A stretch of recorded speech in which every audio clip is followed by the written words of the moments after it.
नमस्कार किसान साथियों, मैं डॉक्टर रवि जानी और आज हम बात करेंगे जो अपनी फसल के अंदर सबसे ज़्यादा लास्ट के अंदर कॉटन की फसल के अंदर दिखाई देता है, जो उखेड़ा और जिसे अपने जो सोक्का बोलते हैं, जिसे अपनी हमारी भाषा में बिल्ट और पैरा बिल्ट का नाम दे दिया है।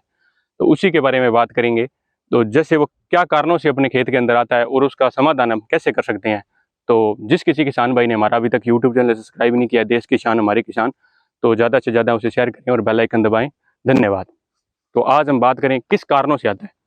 कारण मेन क्या रहता है हमारे खेत के अंदर, जो अपने एक ही जगह पर अगर हम कॉटन की बार बार बिजाई करें तो मेन कारण तो वो रह जाता है। दूसरा जो मेन कारण रहता है, अभी अपने माइक्रो न्यूट्रेंट जो अपने नहीं डाल पाते, जो 6 एलिमेंट नहीं डाल पाते, या माइक्रो राजा या अपने खाद के जो अपने छिड़काव है, ब्रॉडकास्ट है, वो कैसे कर पाते हैं, वो अपने हिसाब से होता है।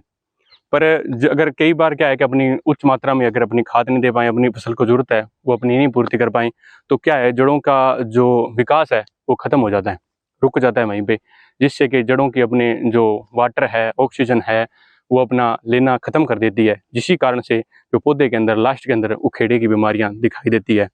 उखेड़े का मेन पर्पज क्या होता है, अपने जमीन की अपने बढ़िया बुआई नहीं कर पाते, बढ़िया उसकी जुताई करनी चाहिए, बढ़िया ज़बरदस्त। उसके बाद अपने कॉटन को अगर अपने ज़मीन है अगर अपने पास, और तो अपने 1 साल से दूसरे साल के अंदर कॉटन की बिजाई करनी चाहिए। 1 साल छोड़कर अपनी ज़मीन, या ज़्यादा किसी किसान साथ की ज़्यादा ज़मीन है तो 2 साल के बाद कॉटन की बिजाई करनी चाहिए। उससे अपनी फसल बहुत बढ़िया चलेगी।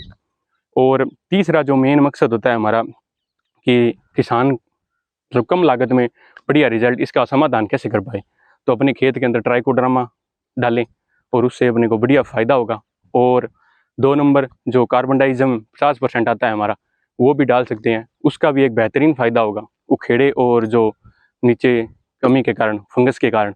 और 3 नंबर जो अपने माइक्रोराजा की बात करें या कोई भी जिंक, पोटास, मतलब बढ़िया 6 एलिमेंट की बात करें, डीएपी की बात करें, फास्फोरस की बात करें, तो क्या है कि जड़ों का विकास जरूरी है। अगर जड़ों के लिए ताकत होगी तो जो जड़ें चल रही है उसके पास में जो सेल बॉल चल रहे हैं, पतली पतली अपने बाढ़ जैसी नाड़ें होगी, कभी भी अगर आप बूटा उखाड़ो तो बूटे के पास पानी जरूर डालना, उसके पास आपको सेल बॉल और दिखाई ज़्यादा देगी, जिससे अपने को पता चलेगा भाई अपना माइक्रो राजा डाला है या कोई भी खाद डाली है तो क्या काम कर रहा है नीचे।